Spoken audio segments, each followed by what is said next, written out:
Alléluia. Amen. C'est très important. Ta vie va basculer dans les hauteurs. Tu es sur le point de te communiquer des clés essentielles à ta destinée. Tellement le meilleur. Amen. Alors, j'aimerais vraiment que tu pries. Nous prions ensemble cette nuit. Et que nous puissions demander à Dieu, à chacun d'entre nous, vraiment, pas simplement écouter, mais véritablement recevoir l'instruction. Et que, en écoutant la parole ce soir, qu'il y ait quelque chose qui transite du ciel, qui vienne dans ton système de pensée, changer les paradigmes, afin que ta vision de la vie soit totalement modifiée. Et que même par la parole que tu entends, une nouvelle capacité, en cette saison de ta vie, soit communiquée. Pour un nouveau palier visible en termes d'autorité, en termes de présence, en termes de puissance, en termes de richesse, en termes de protection, en termes d'honneur, à tous les niveaux. Alors mets ta main sur ton cœur, s'il te plaît. Nous allons prier, Seigneur. Répète après moi ces paroles avec foi. Mon Père, mon Dieu, me voici connecté à l'autel. Connecté à ton autel. Et mon attente est grande. Ô Père, ô Dieu, j'ai mis ce temps à part parce que je soupire après ta présence, mais aussi après ta connaissance. Je veux te connaître. Je veux connaître ta parole. Je veux connaître tes principes. Je veux coopérer avec la sagesse et l'intelligence d'en haut. Oh Père, merci pour ce que tu as commencé dans ma vie. Et j'en suis sûr, toi qui as commencé cette belle œuvre en moi, tu sauras la parfaire par ton esprit. Je m'expose à la métamorphose divine par la puissance du Saint-Esprit. Et je crois à un changement radical et tridimensionnel dans mon esprit, dans mon âme et dans mon corps. Quelque chose est sur le point d'arriver à ma vie avec ma propre autorisation. Au nom suprême de Jésus, donne-moi 3 bons amen. Acclamons dans Jésus, acclamons très fort.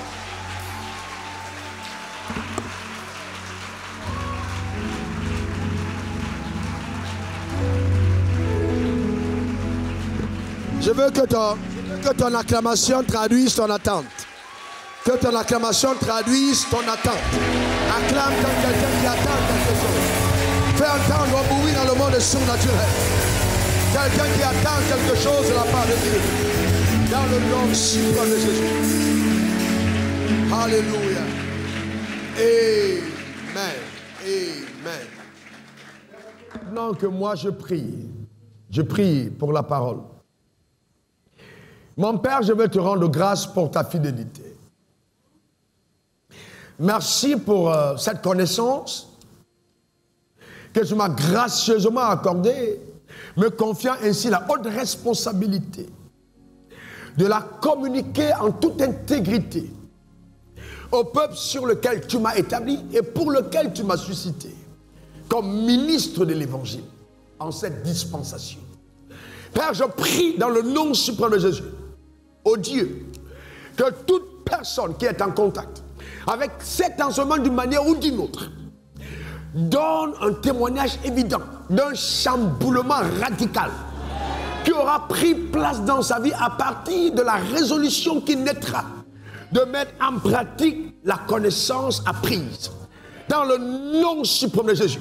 Et s'il y a d'aventure quelqu'un qui vivait sous l'oppression d'une certaine limitation, que la limitation soit surnaturellement ôtée au nom suprême de Jésus. Et que nos vies basculent à un autre palier, dans une autre dimension. Au nom suprême de Jésus. Et que dans cette génération, si les hommes doutaient encore de ce que Dieu est capable de faire, que chacune de nos vies soit un témoignage éloquent, une preuve irréfutable de la puissance incomparable du Dieu vivant que nous servons.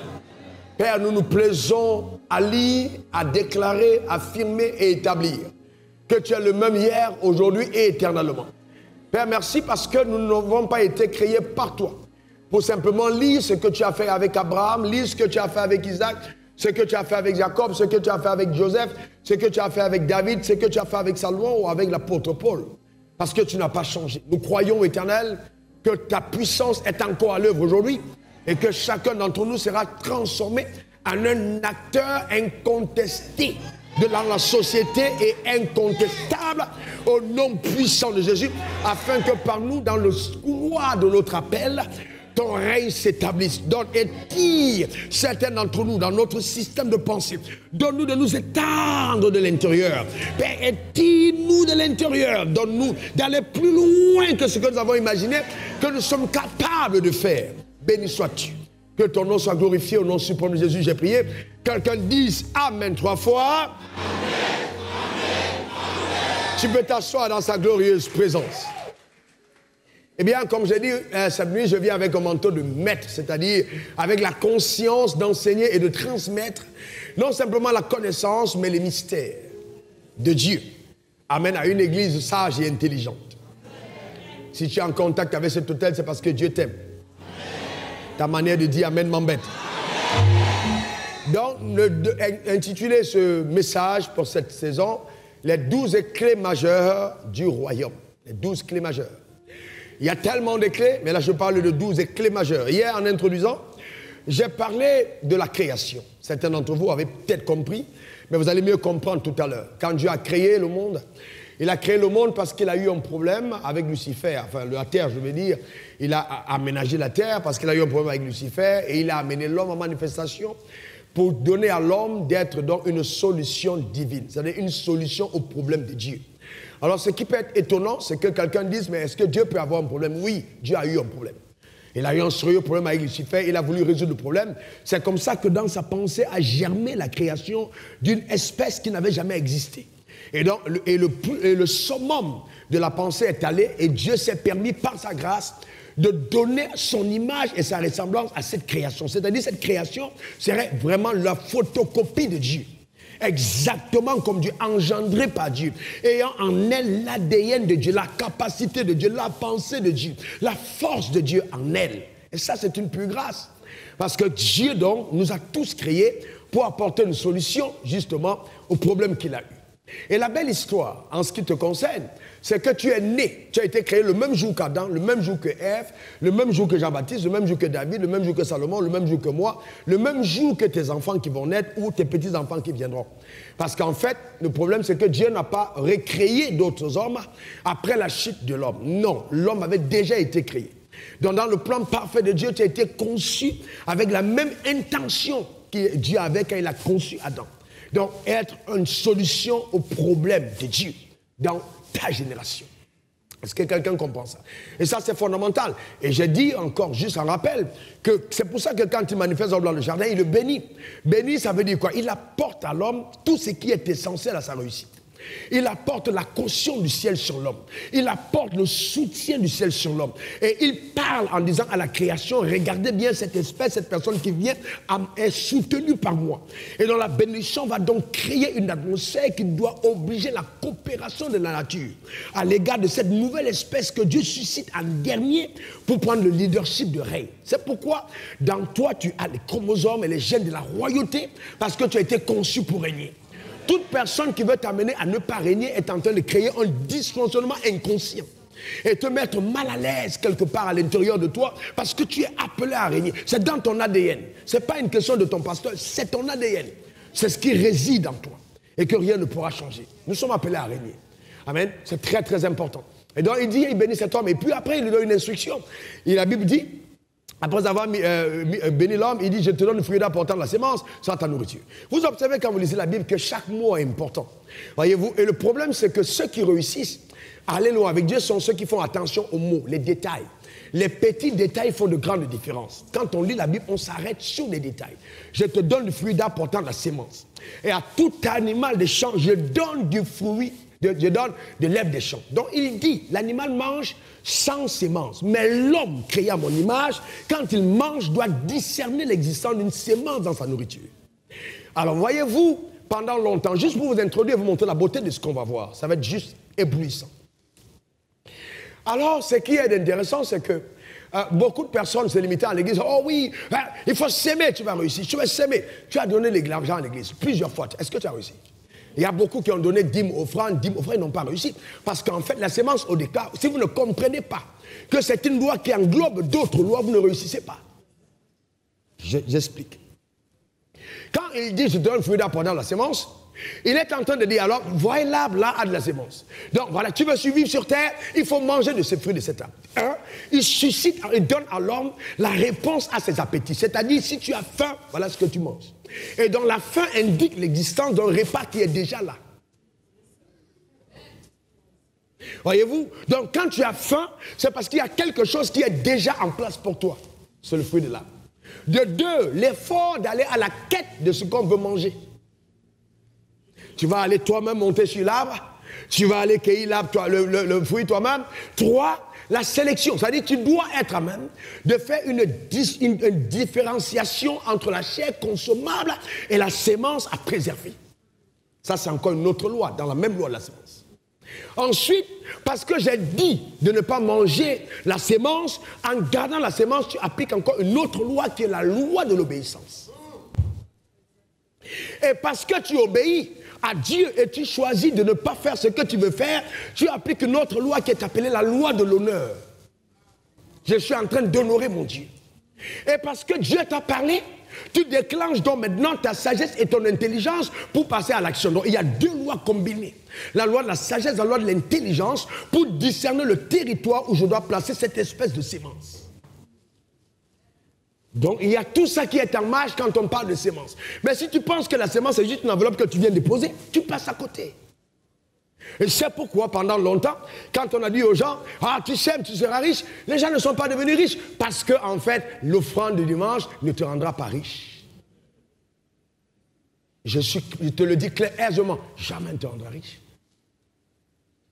Si tu n'as pas compris derrière tout le mécanisme de loi qui se cache derrière, et des clés qu'il y a derrière la clé de la loi de la sémence, alors tu passes à côté. Donc je vais te parler des clés, afin que tu sois intelligent et sage. Et que tu ne sois plus quelqu'un comme blague, où tu as peut-être ton dernier montant d'argent pour aller monter une entreprise, et puis que Dieu m'a dit, donne-moi tout cet offrande, et puis tu donnes. Comment tu fais pour devenir riche? Manque de sagesse et d'intelligence. Nous allons traiter des choses profondes. En fait, après cet enseignement, je te donne un diplôme de maître. En connaissance des choses divines. Donne-moi le meilleur des amens. Parce que Dieu veut que tu sois maître. Quelqu'un dise maître. Tu comprendras pourquoi ce mot est très important. Très important. Donc c'est vraiment fondamental. Allons-y donc maintenant dans Matthieu 16, verset 19. Nous commençons le message de ce soir. Amen. Amen. Matthieu 16, verset 19. Qu'est-ce qui est écrit? Je te donnerai les clés du royaume des cieux. Notez bien qu'il n'a pas dit royaume de Dieu, mais royaume des cieux. Jésus parle intelligemment. Vous voyez, ce que tu lieras sur la terre sera lié dans les cieux. Et ce que tu délieras sur la terre sera délié dans les cieux. Hier, nous avons parlé en premier de la loi de la foi, qui était la clé de la foi, qui est une clé importante, par laquelle nous reconnaissons la grandeur de Dieu et son omniscience, son omnipotence, sa capacité à faire des choses les plus incroyables. Mais on a aussi parlé de la loi de la grâce, qui est d'abord une faveur imméritée, mais aussi une capacité infusée, vous voyez, en la personne que Dieu a choisie pour accomplir ce à quoi Dieu l'a appelé dans le couloir de son appel. C'est ça la grâce. Elle va donc au-delà d'une simple faveur aveugle, mais elle est très intelligente et précise. Alors là, nous parlons maintenant, nous allons plus loin. Et aujourd'hui, nous allons aller dans une autre dimension de la compréhension de ce que sont les clés. Notez qu'il dit, je vous donnerai les clés du royaume des cieux. Et il dit, ce que tu lieras, voyez-vous, je te donnerai, ce que tu lieras sur la terre sera lié. Donc ça veut dire que mon autorité à amener le ciel à me soutenir va déterminer de ma capacité à faire bon usage des clés que j'ai reçues. Tant que je n'ai pas les clés, le ciel ne bouge pas. Le ciel répond à quiconque aura eu les clés. D'accord? C'est très important. Et c'est pourquoi on est là aujourd'hui. Oh oui, ce que j'ai lu sur la terre. Oh, ce que j'ai lu sur la terre. Mais est-ce que tu as la clé de ce que tu es en train de dire? Est-ce que tu as ouvert la porte pour que le ciel s'engage derrière toi? Observez que quand Jésus parle là, Jésus le dit à qui? À Pierre. Et Pierre vient de passer un test. Qu'est-ce qui s'est passé? Il a demandé, quel dites-vous que je suis? Vous vous rappelez? Et puis chacun a dit, oui, mais ton prophète, oh non, tu es Élie qui devait venir, oh non, tu es ceci. Il dit, ok, mais vous dites-vous que je suis? C'est quand Pierre dit, tu es le Christ, le Fils de Dieu vivant, qui dit, ok, tu es Pierre, sur cette pierre, je bâtirai mon église. Et les portes de ce jour de mort ne vont pas prévaloir contre elle. Ensuite, il ajoute, je te donnerai. C'est-à-dire que la chose qu'un croyant né de nouveau devait rechercher en premier, c'est les clés. Parce qu'il dit, je donne la clé parce que tu sais que je suis le Fils de Dieu. Je te donne les clés parce que tu as cru que je suis le Messie. Donc tu dois maintenant recevoir les clés pour que le ciel t'obéisse sur la terre. Est-ce que tout le monde comprend? Ça, c'est fondamental. Et dans Matthieu 6, verset 33-34, il dit, cherchez premièrement le royaume et la justice de Dieu. Et toutes ces choses vous seront données par-dessus tout. De quelles choses s'agit-il? Il s'agit des maisons, des voitures, des habits, des sacs, des avions, des Lamborghini, des Maybach. Cherchez d'abord le royaume des cieux. C'est ce qu'il a dit. Cherchez en premier le royaume de Dieu et sa justice. Et toutes ces choses vous seront données par-dessus tout. Mais avant, il dit, ne soyez pas comme les païens. Les païens, eux, ils courent après ces choses. Mais vous, cherchez d'abord le royaume de Dieu et sa justice. Mais pendant longtemps, qu'est-ce qu'on a dit aux gens? Qu'est-ce que c'est chercher le royaume de Dieu? C'est venir à l'église. Venir à l'église, ce n'est qu'une infime petite partie de chercher le royaume. Tu peux venir à l'église et ne pas chercher le royaume. Tu peux venir à l'église et chercher des positions. Tu peux venir à l'église et chercher l'argent. Tu peux venir à l'église et chercher le mari. Ce n'est pas ça le royaume. Beaucoup d'entre vous, vous êtes entrés à l'église, ce n'est pas le royaume que vous cherchez. Vous vous cherchez vous-même, ce n'était pas le royaume. D'accord? Mais maintenant, par la grâce de Dieu, il t'a appâté avec ta recherche et finalement, gloire à Jésus, tu as fini par comprendre qu'il y a plus important que toi-même. Ou alors que tes appétits ultra nombrilistes, personnels, d'accord? Tu as compris après. Il dit donc, ne vous inquiétez pas du lendemain. Voyez-vous, mettez le verset 34. Le lendemain aura soin. Oh, ça, ce texte est trop profond. Le lendemain aura soin de lui-même. À chaque jour suffit. Ça veut dire que quelqu'un qui vit en application avec la recherche du royaume et de la justice, quand il dort le 3, le 4 est déjà en train d'entrer dans une zone de pénibilité. Pour se battre et à s'arranger à ce que quand il va se lever, le 4, que le 4 ait amené dans sa vie tout ce qu'il désire. Je déclare sur ta vie que tu ne seras plus jamais victime du mensonge du hasard. Parce qu'après cet enseignement, la reprogrammation prophétique, des bénédictions agencées qui vont te localiser quelle que soit la saison, seront pleinement ton partage au nom suprême de Jésus. Tu iras au marché et tu trouveras une vendeuse que Dieu a positionnée pour toi. Parce que la faveur doit être avec toi. Tu iras en ton travail, Dieu aura préparé quelqu'un juste à côté. Parce que le jour aura travaillé pour pouvoir créer un agencement prophétique pour que ta vie soit le témoignage de ce que la parole annonce. Ta manière de dire amen m'embête. Considère que ces paroles arrivent dans ta vie. Donne-moi encore un bon amen. Ne vous inquiétez pas du lendemain. Ça veut dire que quand vous avez mis en application les clés, vous bannissez l'inquiétude. La connaissance des clés du royaume méprise le mot inquiet. Il n'y a plus possibilité de t'inquiéter parce que tu sais que tu sais, que tu sais que tu sais que quelque chose va se passer dans ta vie. Parce que tu as les clés. Alors, voyez-vous, j'ai dit la dernière fois, et je sais que beaucoup n'ont pas bien compris, que vous devez différencier le royaume des cieux et le royaume de Dieu. Quand on parle du royaume des cieux, c'est comme si, je passe sous le regard des éminents juristes que nous avons ici, c'est comme si vous avez là la constitution, ce qui donne au royaume de Dieu sa légitimité. C'est sur quoi le royaume de Dieu prend appui pour que son avènement devienne un avènement de justice.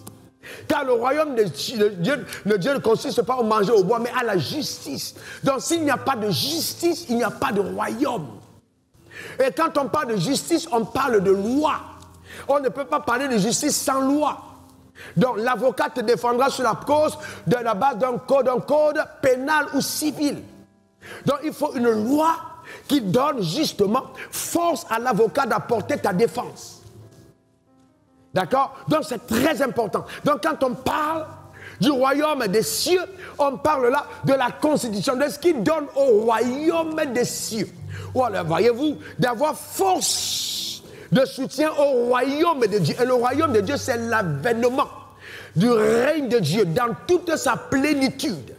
Mais ce règne, cet avènement prend appui sur la constitution du royaume des cieux. Tout le monde a bien compris? Est-ce que tout le monde a bien compris? Maintenant, si vous n'avez pas compris, il y a des choses qu'on comprend 2 ans plus tard. Ou on comprend la nuit en priant. Toutes les fois que Jésus enseignait, tout le monde ne comprenait pas tout de suite. Mais il faut noter que tu n'as pas compris et le Saint-Esprit te fera mieux comprendre. Donc c'est très important, Jésus a dit le royaume de Dieu est parmi vous. Mais ce royaume est l'extension du protocole d'action du royaume des cieux. Ça va? Parce qu'il faut bien que vous compreniez. J'ai une église, l'église la plus intelligente de la planète et la francophonie. On est intelligent au terme de la foi. Dis à ton voisin, je suis intelligent. Encore, je suis intelligent. Et vous voyez, regardez Job 38, verset 33 pour vous aider. Job 38, 33, il est écrit, voilà, on lit ensemble 1, 2, 3. Connais-tu les lois? Alors stop, on dit quoi? Encore, on dit quoi? Regardez la suite. Règles-tu son pouvoir? Donc ça veut dire que les lois du ciel ont un pouvoir sur terre. Donc, la constitution du royaume des cieux donne force au royaume de Dieu qui s'accomplit sur terre. Connais-tu les lois du ciel? Vous voyez, plusieurs personnes parmi nous, vous voyez quelqu'un vivre et puis on dit, ouais, dans tous les cas, c'est sa grâce. Mais vous savez que même quand on dit c'est sa grâce, que vous pouvez avoir la grâce et puis rien ne marche. On a dit que la grâce est une faveur imméritée. D'accord? Mais la grâce, elle n'est accessible que parce que j'ai cru en elle. Si je n'ai pas cru en la grâce est donc suspensive. Elle n'a pas d'effet. Je te pose une autre question. Est-ce que tu es content d'avoir été sauvé?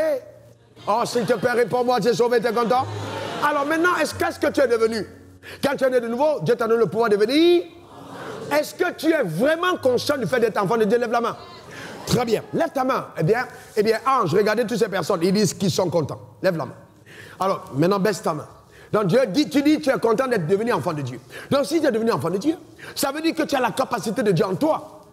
Maintenant, je te pose une question très sincère. Est-ce que tu crois que tu es capable des choses que Dieu peut faire? Le problème, c'est que j'ai vu beaucoup de croyants complexés. D'où même la jalousie. Pourquoi les gens sont jaloux?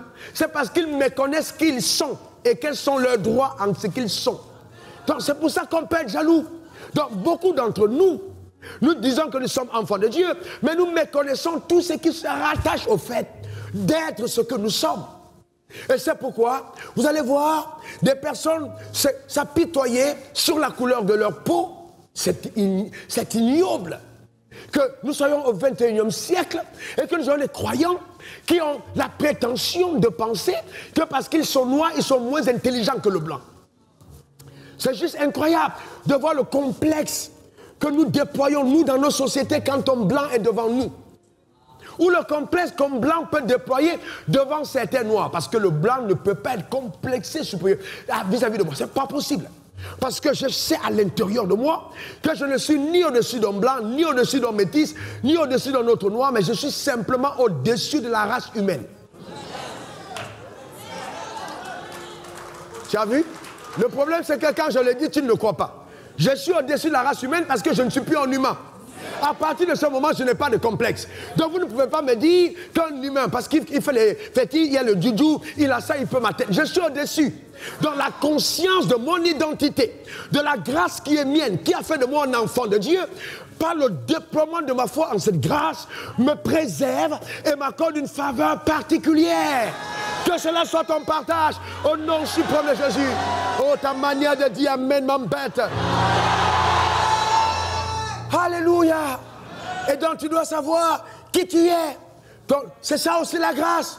Mais maintenant, les choses qui t'arrivent, à partir de cet instant, mesdames, mesdemoiselles et messieurs, ne sont plus le hasard, mais la conséquence légitime de ta filiation et de ton alliance.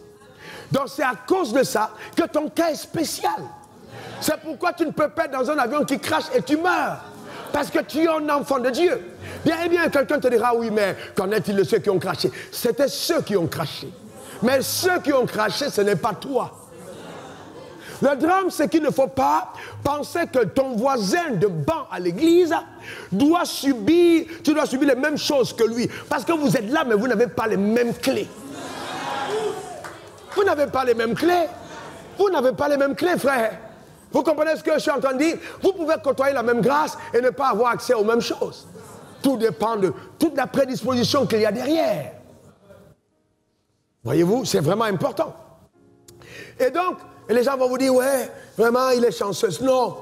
Non, moi, la chance n'existe pas. Non. Et je vais vous dire autre chose. Regardez-moi bien. Notez dans votre calepin, je suis votre pasteur, d'ici 5 ans. Vous allez vous demander, mais attends, c'est pas possible. Parce que tous les jours, je progresse. Tous les jours, je monte. Tous les jours. Il n'y a pas une... C'est-à-dire, c'est même pas possible. Je ne régresse pas. Je continue de progresser.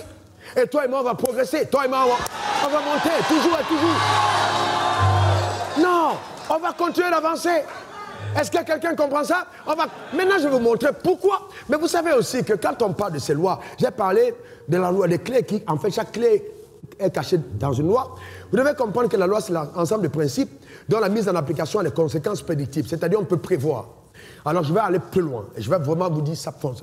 Pasteur, assois, lève-toi. Lève-toi, s'il te plaît. J'honore ta grâce. Jeune dame, Déborah, viens aussi. D'accord. Tenez-vous, mettez-vous là. Voyez, moi, je suis un pasteur. Je regarde les gens. Quand je vois les gens vivre, je peux vous dire, ce gars va aller loin. Je peux vous dire, cette fille, elle va aller loin. Mais elle va faire attention à 1, 2, 3 détails. Pourquoi? Parce que les actions que je pose aujourd'hui sont des indicateurs de ma destinée de demain. Il n'y a pas une question de dire hasard ou pas. Ça n'existe pas. Je vous dis sérieusement, ça n'existe pas. Si vous avez adopté certaines clés du royaume, que vous avez comprises et que vous êtes déterminé à mettre les clés en marche, vous êtes en train de mettre le pied sur un ascenseur qui va vous donner d'aller plus vite que les autres. C'est-à-dire, moi j'ai dit je ne prendrai pas l'escalier prophétique parce que ça peut me faire perdre beaucoup de temps et me fatiguer. Je passe soit par la fenêtre, soit par le mur, soit par les ascenseurs. Quand elle n'a pas compris le concept.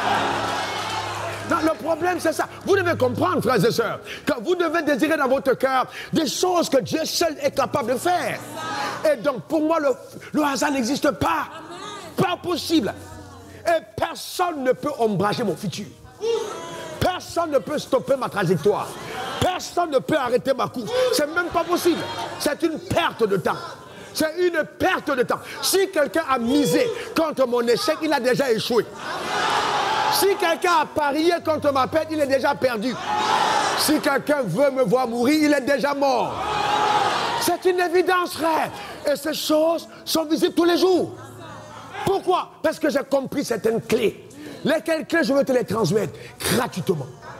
Le drame de l'église, frères et sœurs, allez à vos places. Le drame de l'église, c'est que vous voyez, les gens sont venus, vous tous, vous dites Seigneur, Seigneur, Seigneur, c'est bon. Mais le Seigneur t'amène au ciel. Mais l'église méconnaît le maître, mais honore le Seigneur. L'église méconnaît le maître. Cherche premièrement le royaume et la justice. Il dit justice, les lois du royaume, les clés du royaume. Mais qu'est-ce qu'on cherche? Oh, reçois le fer! Mais frère, c'est bon. Mais après ça, qu'est-ce que tu as? Quel est ton bagage? Quelle est ta plus-value? Quel est ton cabot? Cabot veut dire ton poids. Qu'est-ce que tu pèses? Quand on te met dans la balance prophétique, quel est le poids que tu as? Voyez-vous, j'ai perdu du poids, mais j'ai gagné en poids. Nous parlons de consistance, nous parlons de kilos divins.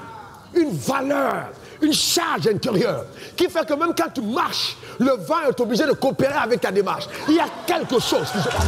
C'est de ça que je parle du poids intérieur que chacun d'entre nous devrait avoir. La consistance. Et vous savez pourquoi Satan me hait? C'est parce que je le sais. Il y a des choses quand tu sais, le diable m'a peur, il te déteste mal. Mais je sais frère, je sais. Nous parlons de loi. Regardez, Vous savez que tous ces gars que vous voyez dans les loges sataniques, etc., vous savez que Jésus a dit les enfants de ce sexe sont plus sages que vous. Vous savez de quoi il parlait? Eux, ils se font chercher les clés. Mais nous, on s'est arrêté au Seigneur. Le Seigneur dit, voyez, vous venez à moi si vous êtes fatigué, chargé, vous donnerez du repos. Il dit, prenez mon joug sur vous et recevez mes instructions. On dit, Seigneur, Seigneur, Seigneur. Il dit, hé, asseyez-vous, je vais vous enseigner. On dit, non, Seigneur, Seigneur, bénis-nous. Asseyez-vous, je vais vous enseigner. Quand vous lisez la Bible, Jésus a plus enseigné que prêché. Il a plus prêché que guéri les malades. Donc, dans l'ordre prophétique, l'enseignement est numéro 1. Je vais vous dire, je suis un extraordinaire prédicateur. Je peux prendre le micro maintenant et te faire traverser le toit en prêchant. Mais je ne suis heureux que quand je te rencontre dans deux semaines et je me rends compte que tu as progressé dans ta connaissance. La métamorphose, c'est pour ça que quand tu connais, même ton visage donne l'éclat de ce qui est dedans. Il y a quelque chose à l'intérieur. Tu regardes le gars, tu sais qu'il a changé. Tu regardes la dame, tu sais qu'elle a changé. C'est dedans. C'est la connaissance. C'est le savoir. Amen. Et je vais encore plus loin. Tu peux adorer Dieu et ne rien voir. Il y a des gens, ah oui, je suis à genoux, oh alléluia. Frère, ça ne te fait pas, ce n'est pas ça qui te fait régner. L'adoration, c'est vrai. Mais quand Jésus dit, je tiens les vrais adorateurs, il n'a pas dit les gens qui sont à genoux à l'église. Abraham a dit, moi et mon fils, on part pour adorer. Il a compris une dimension d'adoration qui n'est pas la louange de l'église. Ce n'est pas une dimension de dire, oui, je sens la présence. Ce n'est pas une affaire de sentir la présence. C'est-à-dire que tu connais, ce n'est pas une je le sens. Oh, ils n'ont pas bien chanté. Ils ne sont pas venus pour toi, ils ne sont pas venus t'encenser. Tu penses que ces gars, belles filles, ces beaux garçons, ils sont là pour tes cheveux, mon frère? Non. Ce n'est pas une question de sentir. Est-ce que tu comprends ça? Avec musique ou sans musique. Avec église ou sans Covid. Avec Covid ou sans Covid. Tu sais que Dieu existe. Même quand tu marches dans la rue, ton cœur bat ting-ding, ting-ding, ting, au rythme de l'existence divine. C'est de ça qu'il s'agit. Ce n'est pas une simple chose de dire je suis à l'église, je lève les mains. Non, il y a plein de comédiens à l'église. Nous allons traiter des choses sérieuses. Est-ce que tu comprends? Il faut que tu sois prophétiquement dépollué et restauré de l'intérieur. Que le mécanisme et l'horloge prophétique de ta destinée soient remises en marche. Parce que beaucoup d'entre vous, vous êtes à l'heure ancienne. Ce n'est pas ton heure. Il est 15 heures à ta montre, alors qu'au ciel, tu devais être à 20 heures. Et tu ne te rends même pas compte que les choses se sont arrêtées. Et vous voyez, c'est clair que vous êtes en train de recevoir. Les gens de ce monde le savent. Ils prennent les mêmes clés. Ces clés-là. J'ai 8 visitations divines. 8. 3 apparitions de Jésus. 3. Donc, ces clés que je donne sont des clés que Dieu met à ta disposition pour permettre à ta vie de devenir ce qu'elle est déjà en Christ. Pour amener la meilleure version de toi-même à s'exprimer. Après, vous voyez, ils payent cher des livres et ils vont lire. Quand ils viennent dans nos églises, ils se moquent de nous. On a un monsieur qui est venu dans cette église avec sa femme. Il était haut gradé. Longtemps. Dans la flamme Plomberie. Longtemps. Et il n'attendait, c'est-à-dire il n'aimait pas l'église. Il est venu 1 fois, 2 fois. Il dit à sa femme, non, je ne peux plus rater les cultes. Pourquoi? Parce qu'il dit, mais ce n'est pas possible. Ce que ce gars enseigne, mais ce sont des choses qu'on nous fait lire. Mais il amène un autre niveau de compréhension. Donc vous ne pouvez pas seulement vous dire feu, feu. Non, les gens intelligents comprennent que le feu, feu, c'est limité. Il faut aller plus loin. Il faut aller plus loin pour le fait de dire, je ne mens pas, je ne vaux pas, je ne commets pas l'adultère. Ça, il faut aller plus loin que ça. Qu'est-ce que tu fais d'autre? Parce que... Un lion qui dit je mange la viande, tu manges la viande, c'est ta nature. Il n'y a rien d'extraordinaire. Je veux donc qu'on aille à l'extraordinaire. Dis à ton voisin, attache la ceinture, on doit aller à l'extraordinaire. On doit aller à l'extraordinaire. Il faut qu'on soit extraordinaire. L'extraordinaire, c'est la révolution. La révolution à ta place, la révolution dans ta vie, le changement total, l'avènement du royaume de Dieu par la connaissance du royaume des cieux. Ça t'amène à un autre niveau. Et vous voyez, toutes les fois que vous voyez quelqu'un dans la vie passer à une certaine dimension, vous allez vous rendre compte que la personne a soit consciemment, soit inconsciemment mis en marche certaines clés. Et vous savez, Dieu est tellement intelligent que certains d'entre vous avaient des clés. Mais vous ne savez pas que ce sont des clés. Et vous avez les clés. Il y a des personnes qui ne sont pas à l'église, mais elles sont intègres. Vous avez déjà vu des personnes comme ça? Elles sont intègres. Et tu descends de son taxi, et puis tu as oublié quelque chose. Il dit, oh, monsieur, votre iPhone 14 est dedans. Tiens. Mais alors que tu as des croyants qui sont en train de prier, oh, s'il oublie son iPhone là-haut. Voilà. Mais il est né de nouveau. Et qui va récupérer l'iPhone pour dire vraiment, j'ai été béni aujourd'hui. Parce qu'il n'a aucune valeur d'intégrité. Et vous allez vous rendre compte qu'après une telle personne, son enfant ne va jamais souffrir. Et vous avez l'impression que c'est la chance. Ce n'est pas la chance. Il a été toujours intègre. Et la clé de l'intégrité a béni sa famille.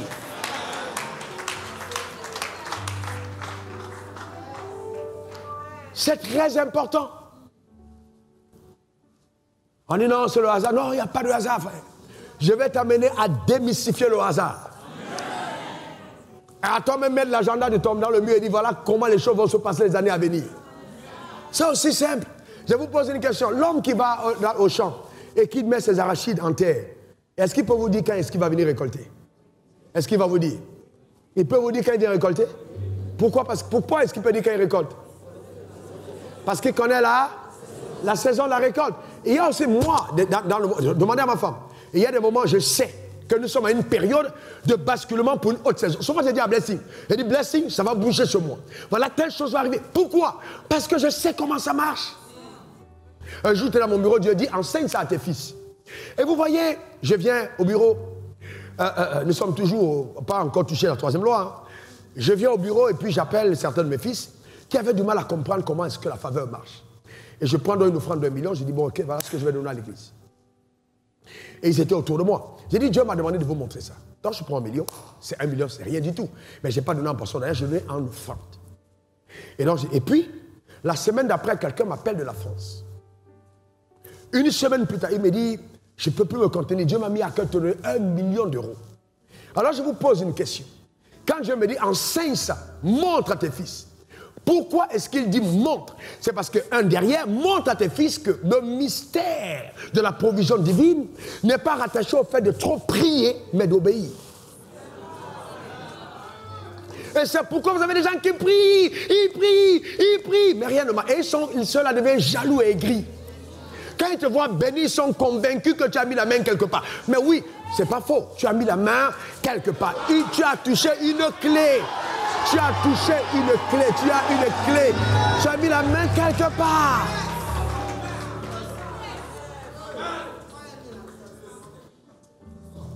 Donc arrêtez de... Si vous êtes dans cette assemblée, connecté à cet hôtel, arrêtez de dire aux gens que vous êtes simple.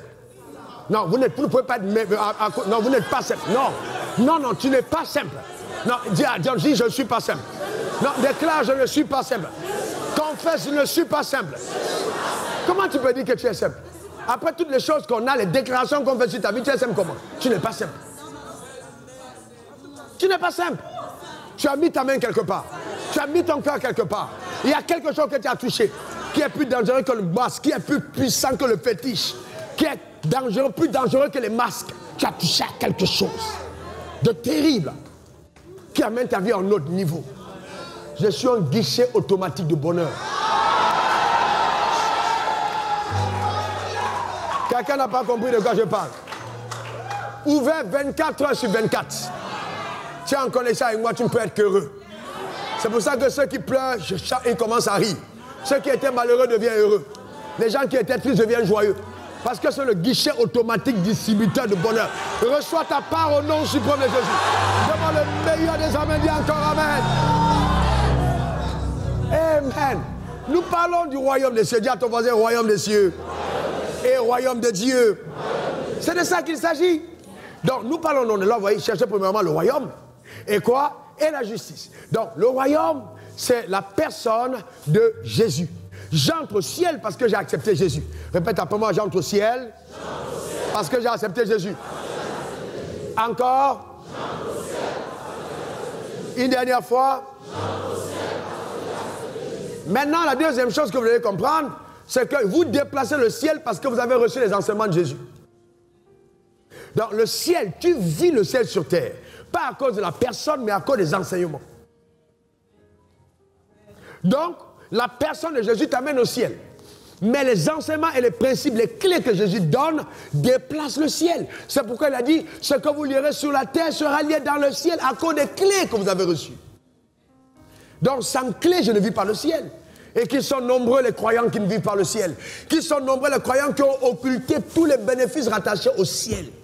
Qui croient même qu'être malade, c'est une punition de Dieu. Toi, tu as puni ton enfant et le paludisme. Tu as donné le Covid à ton mari parce qu'il n'était pas content de toi ou bien tu n'étais pas content de lui. Pourquoi penses-tu que Dieu va te donner la misère pour t'enseigner? Non. Revenez au prototype initial. L'homme qui a été envoyé en mission a été mis dans un environnement paradisiaque pour faciliter son mandat. Tu as été conçu pour être à l'aise. La galère et toi, vous ne pouvez pas cohabiter aisément. Je dis, je mets embargo, je dresse un embargo total entre la maladie, la galère dans ta vie au nom suprême de Jésus. Donne-moi le meilleur des amens. Dis encore amen. Dis, c'est mon partage, c'est ma portion au nom suprême de Jésus. Amen 3 fois. Donc c'est très important, vous frères et sœurs. Alors le diable va essayer de te faire croire que non, viens chez moi pour trouver le bonheur, le succès, la richesse, l'honneur. C'est faux. Ces choses ne sont qu'à Dieu. Il dit à moi appartiennent la gloire, la richesse, l'honneur. C'est à Dieu ces choses. Donc on n'a pas besoin d'aller ailleurs. Et je vais vous dire une chose, les gens que vous voyez dehors avec toutes ces choses n'ont pas le bonheur que vous avez. Parce que vous avez le royaume en vous. Ils n'ont pas la joie que vous avez. Est-ce que vous comprenez ça? N'enviez personne et soyez content d'être vous-même. Gloire à Dieu pour tous les autres, mais célèbre la vie que Dieu t'a donnée et la position que tu as en lui.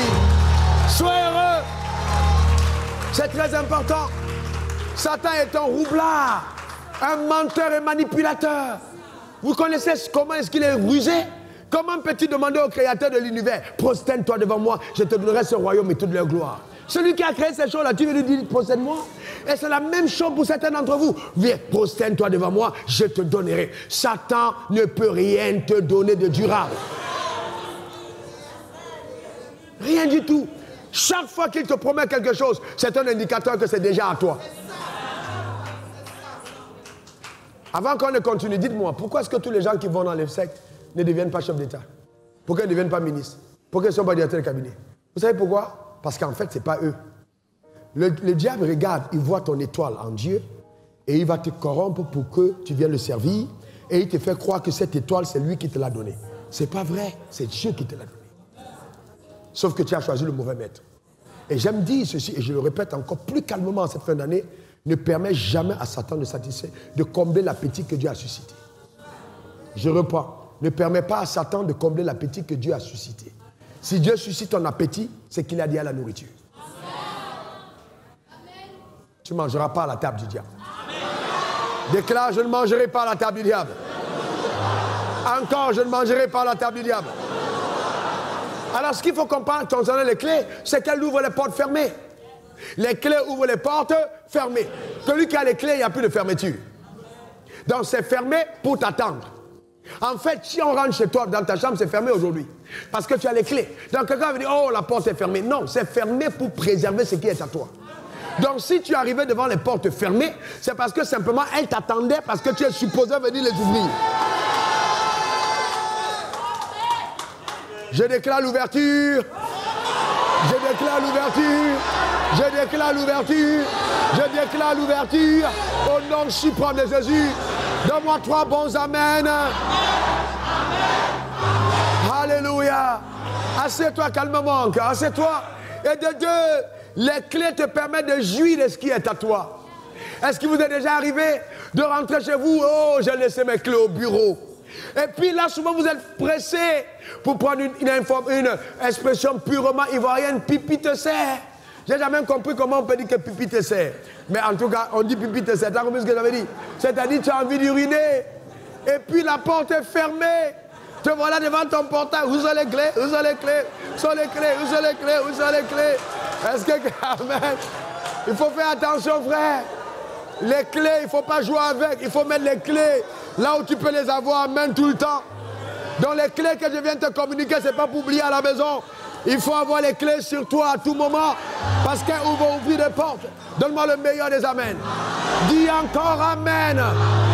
Quand par exemple, hier je disais aux femmes, faites attention à votre apparence, je vous donne la clé de la séduction de son mari. Voyez-vous, parce que la femme, elle attire son mari en fonction de comment est-ce qu'elle est. Vous voyez des femmes, elles sont aux toilettes, des petits chéris viennent, tu es aux toilettes, tu appelles ton mari, tu es en train de tuer ton mariage. Tu appelles ton mari aux toilettes. Excuse-moi le thème, mais qu'est-ce qui ne va pas dans ta tête? Non, non, on est amis, on est amis. Vous êtes amis, hein? C'est très bien. Continue. Vous savez qu'il y a des hommes qui sont impuissants seulement dans leur maison. Parce qu'en fait, un homme ne couche pas avec sa soeur. Et si vous êtes devenus frères et sœurs, vous provoquez l'impuissance du mari. Parce que cet homme métabolisme, c'est-à-dire il y a métaphysique et subconscient qui doit déclencher la libido au regard.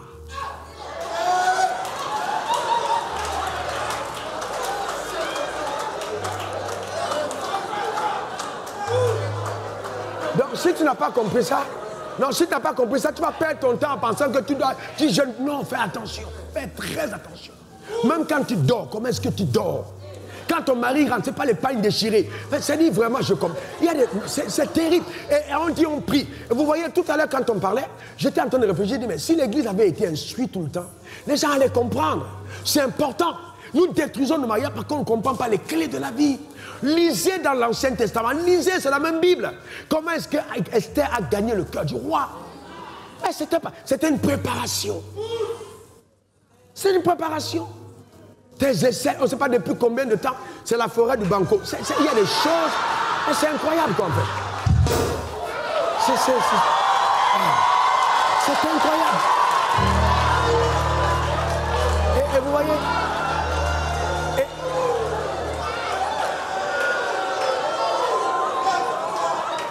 et quand ça se passe comme ça, vous voyez, quand ça arrive comme ça, hein,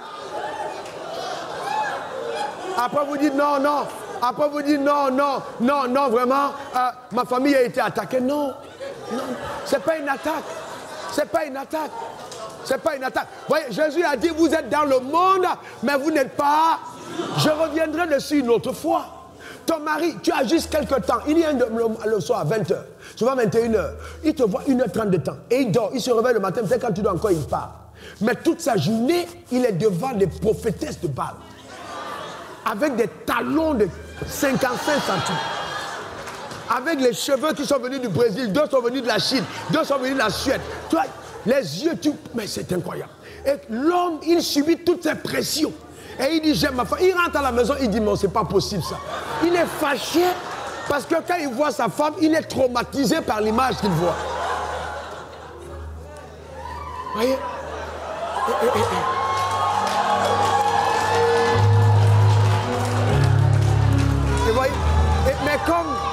Mais comme ce n'est pas des choses qu'on enseigne, parce que quand on va dire oui, qu'on enseigne, bon, ils sont charnels, frères et sœurs, ils deviendront une seule chair, pas un seul esprit. Dieu était clair. Si c'était un affaire d'esprit, il a dit un seul esprit, il dit une seule chair. Ça veut dire que la dimension chair joue au moins 50% de rôle dans le mariage. Si tu as déséquilibré ça en tant que femme, tu perds ton foyer. Ou tu as un mari qui souffre. Tu vois un homme, il est en route, il parle seul. Il parle seul. Oh mais qu'est-ce qu'il arrive? Il parle seul. Il est traumatisé par sa femme. Il parle seul. Nerveux, tu ne sais pas qu'est-ce qui arrive, mais il parle seul. C'est que ça chauffe à la maison. Que Dieu bénisse ton âme et que Dieu intervienne. Voyez-vous? Donc nous parlons des clés. Mais on parle des clés. Quelqu'un dit clé. Quelqu'un dit encore clé. Donc, et la clé te donne le pouvoir d'engager le ciel. C'est-à-dire quand tu as la clé, tu engages le ciel. La clé engage le ciel. Une fois que tu as mis la clé, le ciel est engagé. Vous ne vous êtes jamais posé la question, mais pourquoi est-ce que un homme comme Jacob, son père sait, Isaac sait que c'est, il sait, c'est un homme de Dieu, il sait que ce n'est pas son fils. Mais il sait. Mais comment je sais qu'il sait? Il dit, mais quand j'entends la voix là, c'est celle de Jacob. Et puis, mais quand je touche les mains là, c'est celle... Quoi, attends, tu penses qu'il est bête? Il sait, et puis on parle d'un homme loin. Bon, imaginons qu'il ne savait pas. Est-ce que Dieu est obligé de faire ce qu'il a dit? Parce que si tu dis quelque chose que Dieu n'approuve pas, le ciel. Il y a des gens que j'ai bénis, Dieu m'a dit, tu as parlé. Tu ne les as pas bénis parce que je n'étais pas d'accord. Tu parles et puis Dieu dit, tu as parlé. Moi, je ne sais pas avec toi. Parce que tu ne télécommandes pas, c'est le ciel qui doit être derrière. Mais pourquoi est-ce que quand il parle, ça arrive? Parce qu'il s'est déployé pour apporter la clé. Celui qui a la clé, c'est lui qui a le pouvoir. Quand tu as la clé, tu as le pouvoir. Même le ciel ne peut pas. Il dit, quand tu es allé sur la terre, le ciel est engagé. Il avait la clé. La clé de cette bénédiction, il a eu la clé et il a pris la bénédiction. Donc les clés sont des télécommandes qui permettent au ciel d'être toujours engagé à ton égard. Vous savez que, je le dis encore, et je rends grâce à Dieu pour mes collaborateurs et cette église extraordinaire que nous avons. Vraiment, je rends grâce à Dieu pour chacun d'entre eux, même si souvent je peux être un peu dur. Mais c'est juste, mais c'est des personnes exceptionnelles. Mais ce qu'on vit ici, c'est waouh! C'est waouh! Vous avez une église en plein Covid. La provision financière augmente en Covid. C'est-à-dire, les gens ne viennent plus à l'église. Mais l'argent dit, vous ne voulez pas aller au culte, moi je vais venir. Et puis l'argent s'augmente en plein Covid. On est obligé d'augmenter 25% aux collaborateurs pour dire, bon, en période de Covid, comme il y a Covid, on augmente votre salaire. Est-ce que c'est normal? Est-ce que c'est normal? Ce n'est pas normal. Normalement, on doit dire, il y a Covid, c'est compliqué, on ne peut pas ajouter. Non, il y a Covid, on doit ajouter. Mais vous comprenez, on est dans une autre dimension. Nous parlons des clés. Dans une autre dimension. On parle des clés, frère. Et il y a des clés, quand tu les as, je dis bien quand tu les as, ce que tu touches, même si c'est la poussière, ça se change en or. Demain, je vais te donner une d'entre elles. Tu vas passer à côté de l'or, même si l'or va commencer à se creuser seul pour te poursuivre. Ta manière de dire Amen m'embête. C'est une qui a fait des clés. Celui qui a la clé a le pouvoir, dit j'ai le pouvoir. Quelqu'un dit encore j'ai le pouvoir. Donc il faut avoir des clés, c'est simple. Une fois que tu as la clé, tu as le pouvoir. Et vous voyez, ensuite, pour les clés, elles te permettent la jouissance absolue de l'autorité de Dieu. Parce que quand tu as les clés, tu as l'autorité. Combien parmi vous, elle a dit, elle m'a vu apparaître en son, mais ça c'est tout le temps. Les gens me voient apparaître en son à Dakar, en Suède, au Togo, ici. Mais pourquoi? Parce qu'il y a des clés. Vous avez le pouvoir. Quelqu'un qui connaît le royaume des cieux, qui connaît et qui met en pratique, il prend le pouvoir. Il prend le pouvoir. J'ai dit à ma femme, je sais une menace de mort, je sais une menace de mort, je sais. Mais on a prié, on a brisé. Et puis en pleine autoroute à 22h, 23h, nous sommes en train de rouler et subitement, je rebraque légèrement sur la droite. La seconde après, on entend BAM! C'est un 32 roues qui a fracturé la voiture. Et la voiture a dit à 1 centimètre à gauche, on était en bouillie. Le monsieur descend, il panique, il tremble, il regarde. Lui-même, quand il a entendu le bruit, il était sûr, c'était. Mais sauf que dans la voiture, il y a des gens qui avaient des clés. Voyez-vous, vous avez des clés. Ne traitez pas avec votre vie comme si elle était accidentelle. Vous avez les clés. Non, non, ta vie n'est pas accidentelle. Vous avez les clés. C'est ça qu'on parle. Vous avez des clés. Donc, on a vu la clé de la foi, on a vu la clé de la grâce. Continuons maintenant avec notre clé. La clé de l'action. Quelqu'un met clé de l'action. Encore clé de l'action. Mais vous voyez, frères et sœurs, le problème c'est que la Bible dit que les lois, voyez-vous, du ciel règlent le pouvoir sur... Non, il règle le pouvoir sur quoi? Sur la terre. Règle le pouvoir sur quoi? Règle le pouvoir sur quoi? La terre. Maintenant, il y a deux types de pouvoir. On a donc, quand on a les clés, ce qu'on appelle le pouvoir absolu. Par exemple, la dame dont le fils était guéri de cancer, il y a plein d'autres personnes comme ça, rencontrées en contact, une prière, et puis pof, les maladies disparaissent. Ça, c'est le pouvoir absolu. Absolu divin. À l'instant, quelque chose se produit. Ou alors, cet homme, on avait muselé sa destinée, et puis, après avoir prié, les portes se sont ouvertes. Ou même le monsieur qui est venu, on l'avait ensorcelé. Et puis, dans mon bureau, j'ai regardé, il était avec Francis, et j'ai dit non, ça... Donne-moi lui dans son. Tu crois en Jésus? Oui, ok, très simple. On va prier. Paf, moins de 2 minutes. Je lui ai dit, il y aura un deuil dans ta famille. J'ai dit, il n'y a personne qui a fait ça oublié de mourir. Parce que là, j'ai dégagé une autre clé. Je connaissais la clé pour régler le problème. Mais la clé, c'est que le niveau d'attaque devait emporter quelqu'un. Mais ça ne devait pas être lui. Le lendemain, à 14h, son oncle est mort. Une semaine après, il était dans l'avion pour repartir en Chine. Après près de combien d'années de disait dans ses affaires. C'est ce que les clés font. Quand vous avez les clés, vous contrôlez le surnaturel. Voyez-vous? Mais le problème, c'est que souvent, c'est inconsciemment que... Ben, je vais vous donner ça de façon que vous compreniez comment ça se passe. Donc, nous allons maintenant sur la clé de l'action. Quelqu'un dit clé de l'action. Tourne-toi avec ton voisin, dit la clé de l'action. Eh bien, c'est très important. Il est donc important de comprendre ceci. La clé de l'action va englober certaines autres clés. Et je vais survoler entre-temps la clé du travail. Parce que vous devez comprendre que même la personne qui travaille est en train d'agir. Et que beaucoup de personnes reçoivent la bénédiction en disant ouais, tu vas prospérer, oh, tu vas réussir. Mais ils sont muselés parce qu'ils ne passent pas à l'action. L'action va révéler la réelle personne que tu es. L'action va déclencher l'onction. Donc vous ne pouvez jamais savoir de quoi vous êtes où en tant que vous n'avez pas agi. Et vous allez vous rendre compte que quand vous êtes prêt à passer à l'action, il y aura des peurs.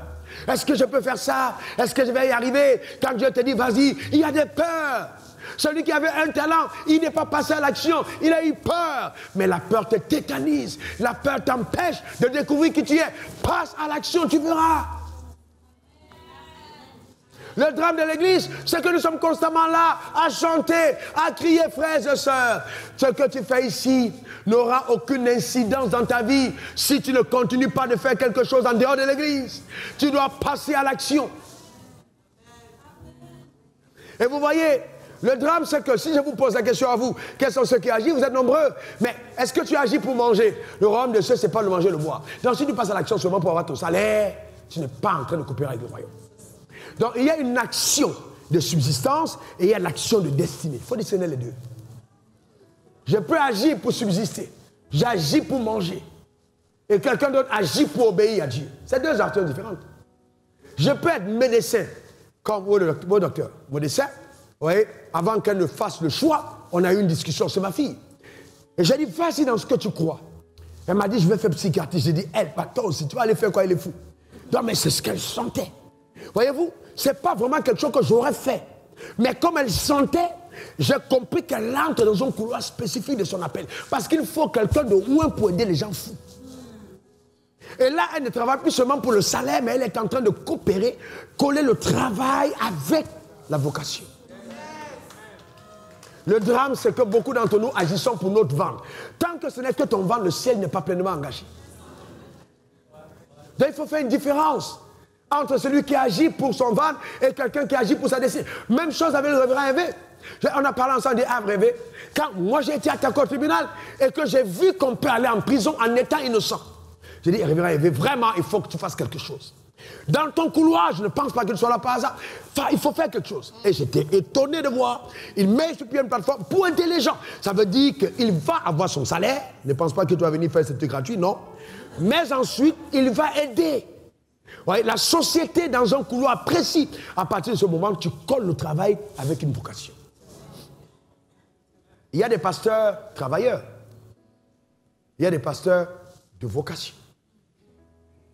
Quand ce que tu fais, ce n'est que pour un salaire, tu es un travailleur. Quand je parle de l'action, ce n'est pas une action pour le ventre, c'est une action pour la destinée. La Bible dit, Abraham obéit et il partit. Donc souvent, ton action te coûte certains privilèges sur terre. Et ça te coûte des privilèges. Quand j'ai entendu mon fils Olivier, c'est moi qui dis, ouais, Dieu m'a mis à cœur, il faut que je fasse un truc, c'est d'orphelin, je vas-y. J'ai dit, vas-y. Vas-y. Alors, je comprends, derrière le fait de faire des affaires, il y a l'action d'aider les pauvres. Et là, c'est beau. Parce que là, tu deviens une solution de Dieu. Il faut que ton action solutionne les problèmes de Dieu. Le drame, c'est que beaucoup de croyants sont pauvres dans leur tête parce qu'ils ne pensent qu'à eux. Il dit, Abraham, je ferai de toi une source de bénédiction. Et les nations de la terre seront bénies par toi. Qui peut être béni à ton contact?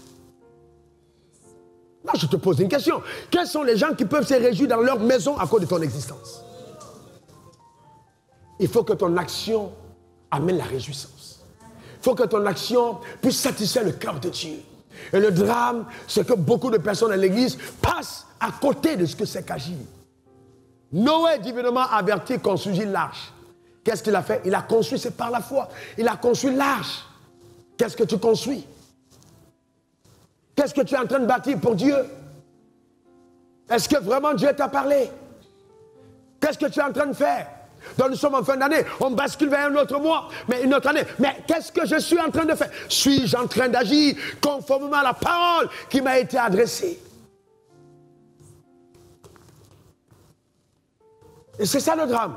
Frère, je vais te dire, il y a une capacité en toi que tu ne peux pas imaginer. Je dis bien, tu ne peux pas imaginer la capacité qui est en toi. Frère, je vais vous dire la vérité. Quand vous prenez ce livre, ce merveilleux livre, et que vous commencez à comprendre qu'il s'y cache des trésors, vous faites des temps de communion avec cette parole, des moments de souveraineté, des moments particuliers, des temps de qualité, des temps privilégiés, des sources de bonheur. C'est-à-dire, c'est incroyable la Bible. Quand vous comprenez ce qu'il y a dedans. Frère, vous n'êtes plus complexé. Vous n'êtes plus complexé. Parce que vous allez à un autre niveau de savoir. Mais la société nous a éduqués, l'enfant va à l'école, il a le bac, il a le doctorat, il a l'agrégation, il trouve un emploi. Frères et sœurs, ça, ce n'est pas Dieu.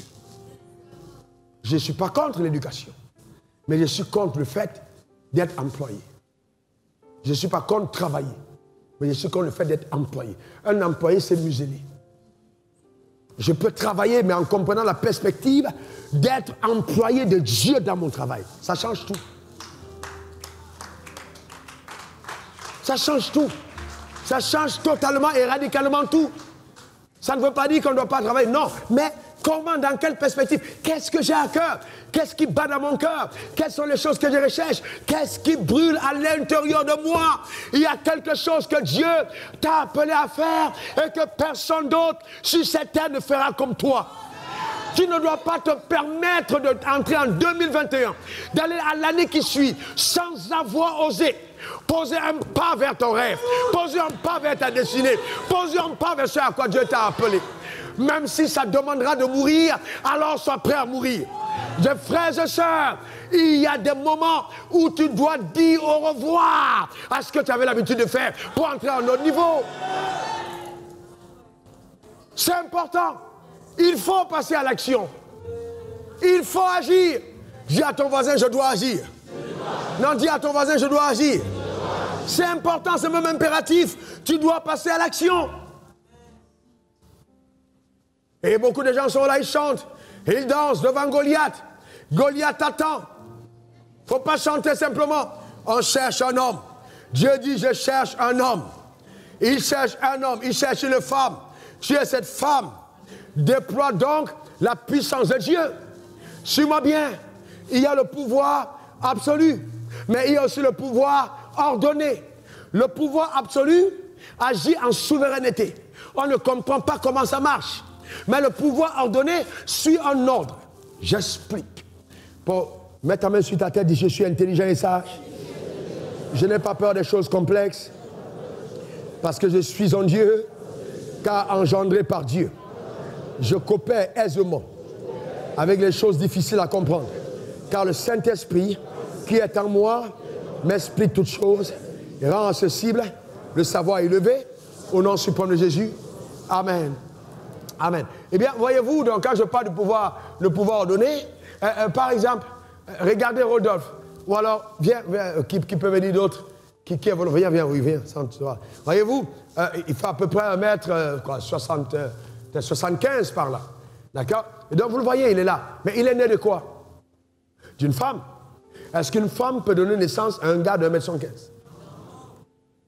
Qui dit non? Qui dit oui? Très bien. Les deux, vous ne mentez pas. La femme qui a accouché Goliath, c'était la même femme. Tu peux être petite comme tu es, mais tu accouches Goliath. Tu peux être aussi femme, mais tu accouches David. Tout dépend de l'éducation que tu donnes aux deux. Ton enfant peut être balèze, mais terrassé par un petit. Tout dépend de ce que tu as donné à ton enfant. Est-ce que quelqu'un comprend de quoi je parle? Donc, ce n'est pas tant la taille de ton fils. Mais ce qui est impressionnant, c'est que quelle que soit la taille, il est quand même impressionnant parce qu'il est sorti par là. Et ça, normalement, ce n'est pas possible. Qu'est-ce que Dieu fait? Il va donc déplacer ce qu'on appelle le pouvoir ordonné. Le pouvoir ordonné, c'est un pouvoir stratégiquement conçu par le ciel pour amener le miracle à manifestation de façon réfléchie. C'est-à-dire que Dieu dit, lui, il doit avoir 1m75 en 2020. Mais il est né peut-être en 1974. De 1974 à 2020, il faut qu'il ait 1,75 m. Mais il naît avec une taille, peut-être même de, c'est pas, 65 cm. 30, 15. Ok, qu'importe. Mais après, il a 1,15 m. Qu'est-ce qui s'est passé pour qu'il grandisse? Est-ce que vous pensez que la mère qui regarde son fils croit en un miracle? Est-ce qu'elle doit croire en miracle? Mais vous savez que le diable a voulu qu'on banalise le miracle. Qu'il ait 1,75 m, c'est un miracle. Eh bien oui, c'est un miracle. Ce n'est pas parce que scientifiquement, on a expliqué la croissance que ce n'est pas un miracle. Dites-moi, frère, d'où vient-il qu'un homme, ouvre ta bouche, s'il te plaît, enlève un peu ton, enlève, oui, ouvre, on appelle ça quoi? Dents. Non, ou bien on appelle ça quoi? Dents. Heureusement, j'ai bien choisi, il n'a pas de carie. On appelle ça dents. Parce que tu peux embarrasser quelqu'un quand tu dis ouvre la bouche. Donc, voyez-vous, c'était pour vous détendre un peu. Hein? Voilà, regardez, regardez. Vous voyez, ça, c'est les dents. D'accord, mais dites-moi, est-ce qu'il est né avec les dents? S'il a les dents à la naissance, la mère va souffrir, il va couper les seins d'enfant. Donc, Dieu est tellement intelligent qu'il enlève, parce que les enfants, ils pressent, ils rient. Mais Dieu enlève les dents. Quand les dents commencent à venir, la femme comprend qu'elle doit sévrer l'enfant. C'est l'intelligence de Dieu. Mais dites-moi, les dents la sortent d'où? Vous opérez un enfant, vous trouvez les dents? Non, quand vous êtes, non, je vous pose, parce que je vais vous amener au miracle. Quand vous opérez un enfant, vous allez trouver les dents? Non. Quand on opère un enfant, on a trouvé en toi une réserve de cheveux? Quand quelqu'un meurt là, tu ouvres sa tête, tu trouves une banque de cheveux? Mais d'où lui viennent les cheveux tout le temps qu'on coupe? Non, vous savez, la vie c'est une question de réflexion. D'où viennent les cheveux? Certains d'entre vous avaient des cheveux d'une dimension jusque derrière. Mais les cheveux qui poussent, si on ouvre ton crâne, il n'y a pas de cheveux. Mais ça vient d'où? Ça vient du miracle ordonné de Dieu. D'accord? Et c'est un miracle. Mais le diable t'empêche de voir ça comme un miracle. Mais c'est un miracle. C'est un miracle. Ce n'est pas explicable. La science va tout faire, mais c'est du divin. C'est du divin. Donc vous voyez, si l'ordre des choses établies par Dieu peuvent autant étonner, il y a des domaines de la vie qui vont aussi être aussi étonnants que la croissance d'un enfant. Alors je vais plus loin. Vous voulez savoir des choses ce soir? Dis maître, enseigne. Ce soir, j'ai dit, appelez-moi maître. Ah. Parce que j'ai l'écrit. Donc, je sais qu'un religieux me regarde, il dit, voilà, le gars, il est orgueilleux. Frère, ça, c'est être maître. C'est pas des choses. C'est pas des choses, tu as parlé en langue et puis non, c'est la conséquence de l'intimité. Il y a des choses, quand tu dis, on sait que Dieu est avec toi. Et que toi, tu es avec Dieu.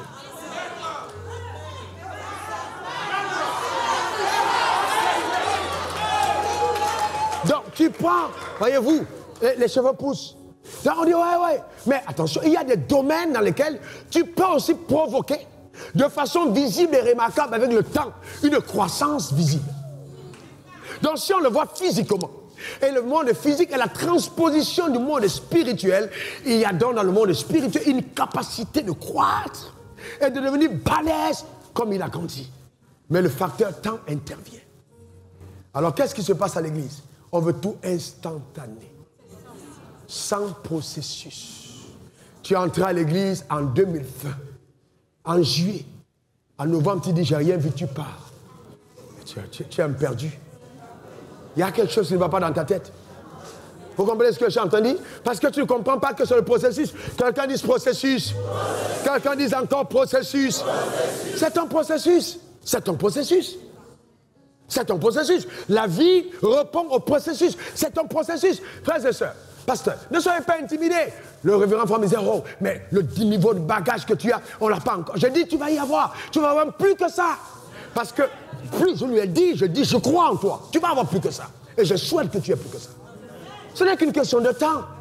Vous avez vu le visage frêle de ce garçon de 24 ans quand je répondais à l'appel? Mais il y a du temps qui s'est écoulé. Chaque jour a été un dépôt divin, une quête, une poursuite, une recherche, un sacrifice, un labeur, des injustices, des peines. Mais il y avait une construction. Donc les choses n'arrivent pas comme ça, non. Mais lui là, si vous le regardez bien, ici c'est peut-être 25 tonnes d'atchéké. 15 15 tonnes, vous faites 15 tonnes de riz, 50 tonnes de viande. Combien de tonnes de poissons emmagasinés dans ce corps qui ont donné à ce corps cette consistance? Pourquoi? Parce que la loi de la croissance et de la mutation ne répond qu'à la clé de la nutrition. Je ne peux pas grandir. Je ne peux pas grandir. Je vous ai dit qu'à la fin de cet enseignement, quel que soit le niveau que vous avez, vous voulez le doctorat, je vous donne. Parce que non, je suis sérieux. C'est sans complexe. Dis, je suis en Dieu. Dis encore, je suis en Dieu. Ça veut dire quoi? Ça veut dire que pour qu'il grandisse, il mange. Donc la prière ne le fera pas grandir, il mange. Donc si tu prends ton enfant, oh Seigneur, je prie, faut qu'il grandisse, faut qu'il grandisse. Et que ton enfant dort sur son lit. Il avait peut-être 65 cm. Si tu te réveilles le matin, il a 1,15 m. Tu vas fuir la maison. Tu vas appeler le pasteur pour dire que là, les vampires sont chez moi, les sorciers ont transformé mon enfant. Pourquoi? Parce que dans ton intelligence, tu reconnais que l'action que tu as posée dans la vie de l'enfant, la croissance doit répondre à certains critères connus. C'est tout. C'est tout. Donc la même chose, quand tu passes à l'action, ne pense pas que l'action que tu poses, le résultat est juste maintenant. Non, tu déclenches un cycle qui dans le temps va apporter un résultat visible. C'est une question de temps. Mais maintenant, ce qu'il y a, c'est que demain, quand je vais prier, parce que vous devez comprendre que même quand on parle de clés, il y a des clés et des clés. Quelqu'un dit clé et clé. Quelqu'un dit clé et clé. Si demain, quand je vais prier, si la loi de la pesanteur te tirait vers le bas, je vais te donner la clé de la loi de l'aérodynamique qui te donne d'être suspendu dans l'air. Parce qu'il y a des lois qui défient d'autres lois. Je vais te donner une clé demain. Même les sorciers vont avoir peur de toi. Frère, vous savez, vous devez comprendre, c'est des niveaux. La nutrition, le fait de se nourrir, le fait de s'alimenter va provoquer la croissance. S'il passe à l'action, se nourrir. À un moment, c'était sa mère qui nourrit. À un certain moment, c'est lui-même qui se nourrit. Mais même quand la mère nourrit, il donne le signalétique du désir de manger. Il y a à l'intérieur une action qui se pose. Parce que l'homme est en train de se construire. La mère allait ton bébé, qu'elle a appelé Joshua. Je regarde le bébé, il voit le président de la République. Qui est en train d'allaiter sur une femme, dans les seins d'une femme qui dort dans un entrecouché. Mais il ne sait pas qu'elle porte entre ses mains le président de la nation. C'est exactement ce qui se passe. Je suis en train de te dire ce soir que toi-même, tu ne sais pas qui tu es. Tu ne vois pas encore ta dimension réelle. Tu ne sais pas qui tu es. Il y a encore tellement de choses à venir que Dieu te cache parce que tu es. Donc ne maudis pas ta naissance, ne maudis pas le jour de ta venue sur terre, ne maudis pas ta condition actuelle, ne maudis pas tes batailles, ne maudis pas tes souffrances, mais rends grâce à Dieu pour elle. Parce qu'elle participe à ton devenir et à ta construction. Tu es le chantier de Dieu. Elle te dit Amen.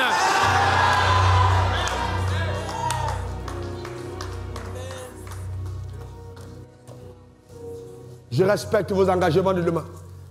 Mais je sens l'onction sur moi pour parler jusqu'au matin. On est à une clé. L'action. Quelqu'un dit agir. Quelqu'un dit encore agir. Quelqu'un dit encore agir.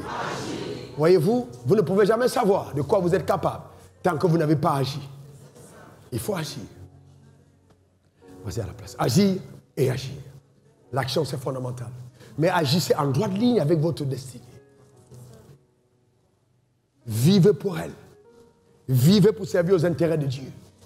Quand j'ai agi pour venir en Côte d'Ivoire, j'ai agi pour obéir. J'ai agi parce que c'est ce que Dieu attendait de moi. J'ai agi parce que, quelque part, j'ai entendu Dieu. J'ai agi. C'est pourquoi vous devez soutenir votre action par la clé de l'écoute. N'agissez pas sans avoir écouté la clé de l'écoute. La 4e clé majeure. Écoutez. Écoutez. Et faites attention à où vos oreilles s'en vont. Écoutez. Écoutez. La surdité spirituelle est gage de destruction. Écoutez. Si vous êtes aveugle dans le monde spirituel, ce n'est pas grave, mais sourd, c'est dangereux. Bartimée était sourd, bien il était aveugle. Il était quoi? Est-ce qu'il a pu toucher le Seigneur? Oui. Pourquoi? Parce que quand tu entends, tu finis par voir. Quelqu'un n'a pas compris. Je suis en train de te dire que tout ce que tu n'as pas encore vu dans ta vie, Je dis, tu n'as pas encore vu, que ce soit le mariage, que ce soit les enfants, que ce soit la promotion, que ce soit la stabilité, que ce soit la sainteté, que ce soit tout ce que tu n'as pas encore vu. Je décrète, déclare, établis que parce que tu as entendu ce que tu as entendu, parce que tu as entendu ce que tu as entendu, je décrète, déclare, établis sur ta vie que tu verras ce que tu n'as pas encore vu dans le nom suprême de Jésus. Et ça, c'est le principe de Dieu, frère. Si crois, la foi vient de ce qu'on. La foi vient de ce qu'on. Est-ce que tu as entendu quelque chose ce soir? Est-ce que tu as entendu quelque chose ce soir? Alors je déclare que tu vas engendrer exactement comme tu as entendu. Donne-moi ton meilleur amen. Dis encore amen. Et c'est pourquoi il faut faire attention, il faut écouter. Jésus a dit, Jean 10, verset 27, mes brebis entendent ma voix. Qu'est-ce que tu entends concernant ta vie? Tu entends quoi sur ta vie? Qu'est-ce que tu entends? Qu'est-ce que tu entends? Tu es de nouveau hier, tu entends quoi? Qu'est-ce que tu entends? Tu écoutes quoi? Tu as écouté, mais tu entends quoi? Qu'est-ce que tu as dit? Qu'est-ce qui te fait entendre quand tu écoutes? La loi de l'écoute. Ta vie prendra les couleurs de ce que tu entends. Ta vie sera façonnée et ressemblera aux choses que tu auras entendues. C'est pourquoi il fait attention, car l'information a de l'impact sur la foi et la transformation. Qu'est-ce que tu entends? Romains 8, verset 14, seuls ceux qui sont conduits par l'Esprit de Dieu sont fils de Dieu. Psaume 23, verset 1, l'Éternel est mon berger, je ne manquerai. Qui est celui qui te pousse à l'action? Qui est celui qui te fait bouger? Qui est celui qui te fait partir? Est-ce Dieu? Le drame, c'est ça. Est-ce que tu entends? S'il y a quelque chose que vous devez jalouser terriblement dans le monde spirituel, ce sont vos oreilles. Et le diable sait qu'il est capable de détruire ta destinée à partir de tes oreilles. C'est pour ça que quand vous êtes à l'église, il y a des agents de Satan inconscients infiltrés dans toutes les églises du monde. Leur rôle, c'est de polluer tes oreilles. Tu viens à l'église, tu étais en feu. Après, on commence à te raconter une histoire. Est-ce que tu sais que la femme que tu vois, la femme du pasteur Ouafola, est-ce que tu sais que avant elle était toute noire? En fait, on a fait une injection qu'elle avait. Au lieu de venir maintenant à l'église pour écouter la parole, tu commences à voir comment on a fait une injection pour qu'elle devienne claire. Alors qu'elle est naturellement. Il y a des gens qui sont terribles. Et ils sont dans toutes les églises du monde. Tous, ils sont là. Et ils passent leur temps à guetter tes oreilles. Éloigne-toi d'eux. Ça s'appelle pollution prophétique de destinée. Ce que tu entends est plus dangereux que le Covid. C'est dangereux que le Covid. Il faut faire attention à ce que tu entends. Ce que tu entends, c'est dangereux. Veille dessus. Prends garde à ce que tu entends. Ce que tu entends, c'est dangereux. C'est pour ça qu'il faut travailler sur l'écoute. La foi vient de ce qu'on entend, et ce qu'on entend vient de la parole de Christ. Maintenant, qu'est-ce que tu fais? Alors, écoute-moi bien. Si donc vous le faites dans la vie, ce que votre pasteur vous demande de faire, vous risquez de passer à côté de ce que Dieu attend de vous. Je suis pasteur et je vous le dis en toute humilité. Je n'ai pas envie d'être jugé devant Dieu à cause de ça. Si vous ne faites que ce que votre pasteur vous demande de faire, vous risquez de passer à côté de ce que le ciel attend de vous.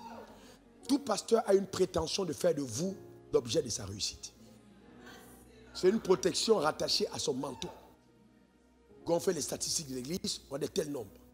Quand on fait les caisses de l'église, on a tel montant. Quand on fait ses propres caisses, parce que plus vous êtes nombreux, lui, il est en sécurité.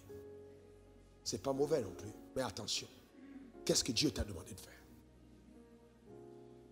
Mais il faut faire attention, qu'est-ce que Dieu t'a demandé? Ah non, ce que je voyais pour toi, c'est que tu as une grande chante à l'église. Grande chante à l'église. Grande chante à l'église. Vous connaissez l'histoire de Dynamona? J'arrive à l'église, je passe Olivier Desreins, et puis on chante, et j'entends chanter, et j'aime bien la voix. Et après le lendemain, je vois qu'elle n'a pas chanté avant que je prêche. Je me tourne vers le pasteur Olivier, il me dit, bon, tu vas aller par la porte. J'ai dit, non, je veux qu'elle chante. Il dit, non, elle ne peut pas chanter parce qu'elle a été. J'ai dit, s'il te plaît, il faut qu'elle chante. Mon ami, s'il te plaît, il faut qu'elle chante. Et puis, ok, on s'est débrouillé, on l'a fait venir, et puis elle chante.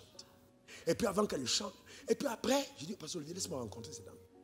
Il m'a dit, bon, tu sais, vraiment, ouais. Bon, il avait ses raisons, il n'y avait pas cette discipline interne, il n'était pas à toutes les répétitions.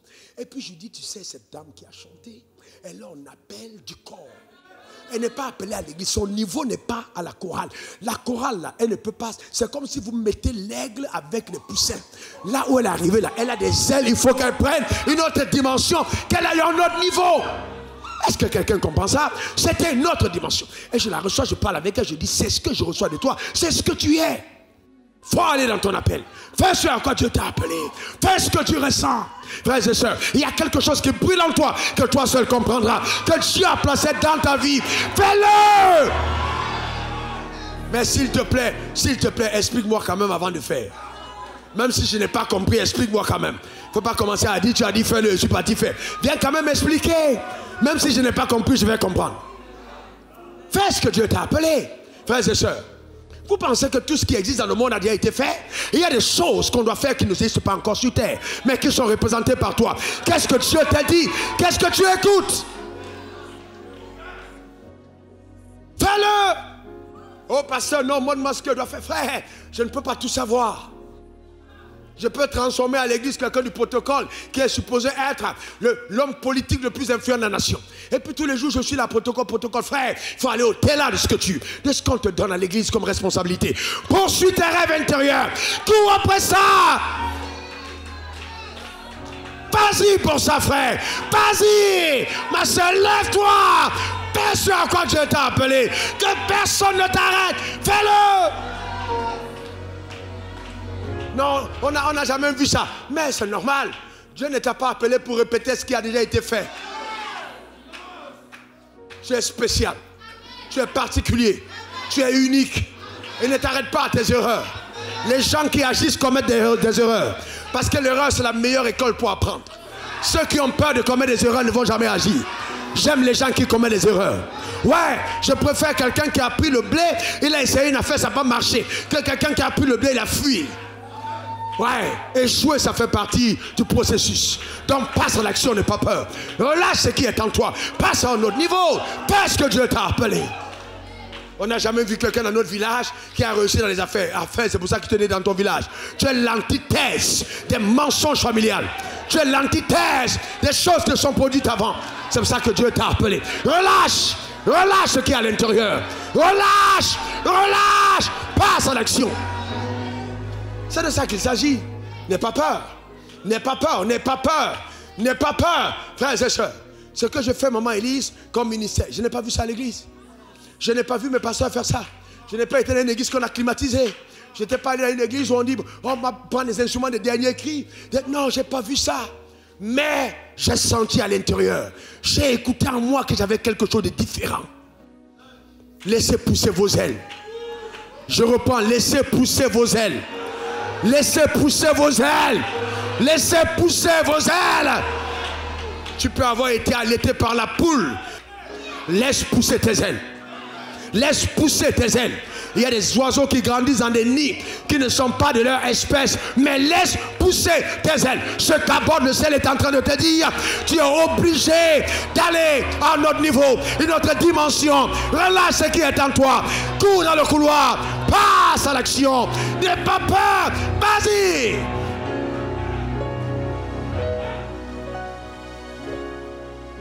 Et je vais vous dire, l'un des signes prophétiques qui prouve que vous êtes en train de faire ce à quoi Dieu vous appelle, vous êtes contesté, vous êtes attaqué. Une personne autre fait la même chose, mais on ne parle pas. Mais quand c'est toi, c'est le bruit partout. C'est le bruit. Pourquoi? Parce que le diable a peur. Il a peur que tu te révèles. Le diable a peur, il sait. Il sait que tu as touché une clé. Frère, quand Pierre était dans la barque, il n'y avait pas de vent. Faites attention. Cette doctrine de vent, de la vie croyante, calme. C'est une fausse doctrine. C'est une fausse doctrine. Non, ma vie sera calme, elle sera paisible. Frères et sœurs, quand Dieu t'a appelé, c'est la tempête. C'est les vents qui se lèvent contre toi. Parce que tu es spécial. Tu es particulier. Tu poses le pas, tout le monde crie, tout le monde va. Parce que les gens se lèvent contre toi, complot et jalousie. Mais pourquoi la jalousie contre ta personne est un indicateur que tu es choisi? N'aie pas peur, avance. N'aie pas peur, avance. Si cette voix que tu as entendue, c'est la voix de Christ et non la voix du pasteur, elle va t'amener loin. Si c'est la voix de Christ et non de ton père, elle va t'amener loin. Cette voix que tu entends.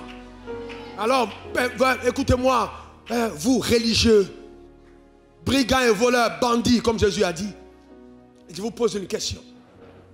Qui était là avec Joseph quand il était chez Potiphar? Où était son pasteur? Arrêtez vos affaires que vous faites et vous tuez les gens.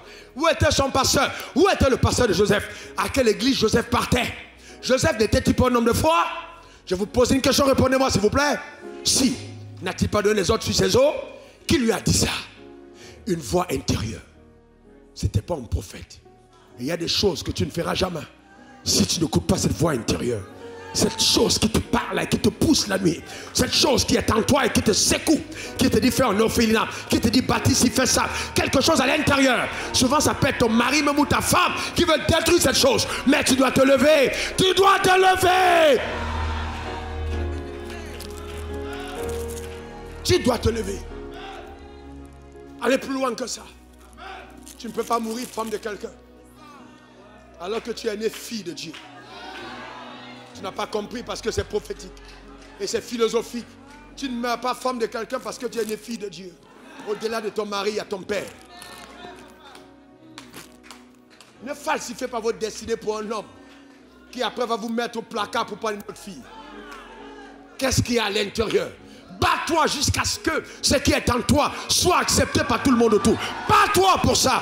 Ne dors pas, bats-toi pour ce rêve que Dieu a mis à l'intérieur. C'est ton appel, c'est ta raison de vivre. C'est ce sur quoi tu seras jugé. Qu'est-ce qu'il y a dedans? Tu as écouté, Dieu t'a parlé.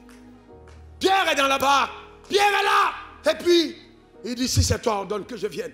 Pierre se lève. Mais quand vous lisez la Bible nous dit clairement que les vents se sont levés. La tempête a commencé à agir. Mais où était Pierre? Sur les eaux. Pendant qu'il y avait le vent. Mais pourquoi il a sombré? Parce qu'il a vu que le vent était violent. Ne voyez pas les choses qui ne méritent pas d'être vues. Quand Dieu a rendu quelque chose invisible, ne le voyez pas. Même la science dit qu'on ne voit pas le vent. Mais Pierre a vu le vent. Souvent les choses qu'il ne faut pas voir, ton imagination les voit parce que la peur est entrée. N'aie pas peur. N'aie pas peur. Continue d'avancer. N'aie pas peur, progresse. Et la Bible dit que quand ils sont revenus vers là-bas, dès qu'ils sont entrés, le vent cessa. Mais comment le vent peut cesser dès qu'ils sont dans là-bas? Quel était le but du vent? C'était déstabiliser la marche. C'est pour ça que nous sommes des aigles. Sur mon profil WhatsApp, c'est l'aigle. L'aigle, lui, il surfe sur le vent. C'est quand il y a les vents que tu prends le vol plané. Le vent te porte à destination parce que tu es conçu pour dompter les vents. Je prophétise sur ta vie, au nom suprême de Jésus, une nouvelle dimension révélée par la grâce de Dieu. Au nom suprême de Jésus. Donne-moi 3 bons amen. C'est ton partage et ta portion. Il faut écouter. Il faut écouter. Frères et sœurs, comme hier, je vous ai donné juste 2 lois. La première, l'action. La deuxième, l'écoute. Écoutez. Écoutez. Demain, nous irons sur d'autres clés. Sur la vision. Sur le sacrifice. On entrera dans d'autres dimensions. Ta vie va flamber. Ta vie va aller à un autre palier. Ta vie va aller à un autre niveau. Et je déclare que si tu es ici cette nuit, à cause de ce que tu as entendu, ta maison entière est bénie au nom suprême de Jésus. Et que ta destinée ne sera pas avortée dans le nom puissant de Jésus. Mais ta vie témoignera la splendeur de la grâce qui repose sur toi. Reçois cela au nom suprême de Jésus. Lève tes mains, rends grâce à Dieu. Lève tes mains, rends grâce à Dieu. Lève tes mains, rends grâce à Dieu. Lève tes mains, rends grâce à Dieu. Rends grâce à Dieu. Oh. Lève tes mains, rends grâce à Dieu pour ta vie. Tu passeras à l'action. Ah ouais, tu passeras à l'action. Tu feras ce que tu as écouté du Saint-Esprit. Tu vas révéler ton unicité. Oh, lève ta voix. Rends grâce à l'agneau. Ah, il est vivant. Il est puissant. Son sang m'a racheté. Sa grâce m'a préservé. J'ai foi en l'agneau qui m'a racheté. J'ai foi.